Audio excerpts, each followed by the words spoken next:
কথিত আছে বাবা, মাটি যদি ভালো হয়, মাটি যদি ভালো হয় তদ্রূপ জানবে সেই মাটিতে কোনো বীজ রোপণ করলে সেই বীজ থেকে যে বৃক্ষ রোপণ হয়, গাছটি বড় হয়, বা সেই গাছটি থেকে যে ফসল উদ্ভিন্ন হয়, যে ফসল ফলে, জানবেন সেই ফসলটিও উত্তম ভালো হয়, মাটি যদি ভালো হয়। আর আমাদের মানব জন্মের মাটি, মাটি মাটি মাটি আমাদের মানব জন্মের মাটি, আমাদের নিজেদের মাটি যদি ভালো হয় তাহলে সেই মায়ের সন্তান নিশ্চিত রূপে ভালো হয়নি। তাই মাকে ভালো হতে হবে, তা মানব জীবনের মাটিকে ভালো হতে হবে। যেমন ভক্ত জয়দেব আসছে, তাদের কাছে জন্মগ্রহণ করে এলেন ওই কেন্দনী গ্রামে। ব্রাহ্মণ কি বললাম, ভোজদেব এবং বামাদেবীর কোল আলো করে জন্মগ্রহণ করল। একটু একটু একটু একটু করে বড় হচ্ছে, দেখুন কত আদর করে লালন পালন করে বড় করছে। আর ভক্ত তার নিজের গৃহটি পিতামাতাকে বেছে নিল কেন্দুলি গ্রামের এই ভোজদেব গোস্বামী এবং বামাদেবীর কোলে এলেন। কিন্তু বিধির লিখন, বিধির লিখন কি হলো, ভক্ত জয়দেব জন্মগ্রহণ করলেন বামাদেবীর কোল আলো করে, একটু একটু একটু করে বড় হচ্ছে। এই শিশুকাল থেকে পিতামাতার কাছ থেকে কীর্তন শুনছে কালে। শুধু জয়দেব নয়, পুরাকালের অভিমন্য সুখদেব প্রভুপাদ, মহারাজ পরীক্ষিত, সুখদেব প্রভুপাদ। এই হরিনাম সংকীর্তন কে প্রথমে করেছিল বাবা, এগুলো জানতে হয়। নাম তো এনেছিলেন 537 বছর আমার গৌর হরি, শ্রী সচিচন্দন চৈতন্য মহাপ্রভু গৌর হরি। কিন্তু হরিনামটা এসেছিল কবে থেকে, কে সর্বপ্রথম হরিনাম করেছিল আর কে সর্বপ্রথম শুনেছিল? সর্বপ্রথম কলিযুগের প্রারম্ভে, কলিযুগের প্রারম্ভে তখন কলিযুগ শুরু হচ্ছে। শ্রী গোবিন্দ আমার দাপর লীলা শেষ করে ফিরে গেছে গোলক বৃন্দাবনে, অর্থাৎ কলিযুগ আরম্ভ হচ্ছে। তো সেই কলিযুগের প্রারম্ভে কে সর্বপ্রথম হরিনাম করেছিল? ব্যাসপুত্র সুখদেব প্রভুপাদ। সুখদেব প্রভুপাদ ভগবত তত্ত্ব হরিনাম প্রচার করেছিলেন। আর সেই হরিনাম কে শুনেছিল?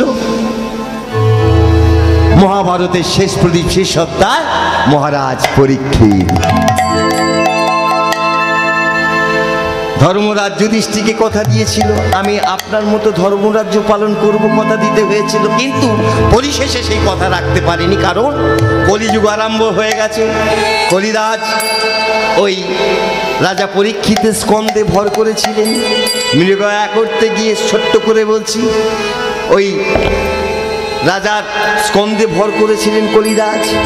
আর আশ্রমে ধ্যান করছিলেন সৌমিক মুনি, মুনিশ্রেষ্ঠ সৌমিক মুনি, হরিভক্তি পরায়ণ, হরিভক্ত পরায়ণ, নয়ন মুদ্রিত হয়ে ধ্যান করছে।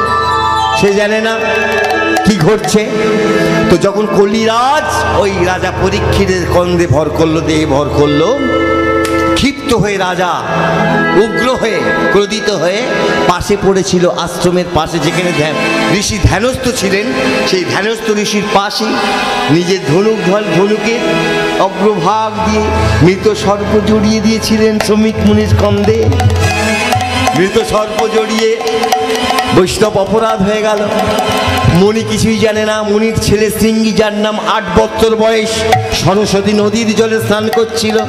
তার সকারা গিয়ে সংবাদ দিল, ওরে শৃঙ্গি, তোর পিতার গলা কে যেন মৃত সাপ জড়িয়ে দিয়েছে। পিতা কিন্তু জানে না। পিতা জানে ধ্যানস্থ, হরিধ্যান করছে তো মনয়ন মুদ্রিত। সেই মুনিনন্দন শৃঙ্গি অভিশাপ দিয়েছিল, যে এমন কর্মটি করলো আজ থেকে 7 দিনের মধ্যে তার সর্পঘাতে মৃত্যু হবে। কোন সর্প? সর্পরাজ তক্ষপের আঘাতে মৃত্যু হবে। তা সে জানতো না রাজা এমন কর্ম করেছে। আমাদের দেশের রাজা, ভারতের রাজা, শ্রেষ্ঠ রাজা, এত বড় রাজা না জেনে অভিশাপ দিয়ে দিয়েছে। শৃঙ্গি মুনি যখন সজ্ঞানে ফিরে এসেছিল, পিতাকে পুত্রকে তিরস্কার করে বলছে, এ তুই কি করেছিস? আমাদের রাজাকে এত বড় অভিশাপ দিয়ে ফেলেছিস। কিন্তু মুনির অভিশাপ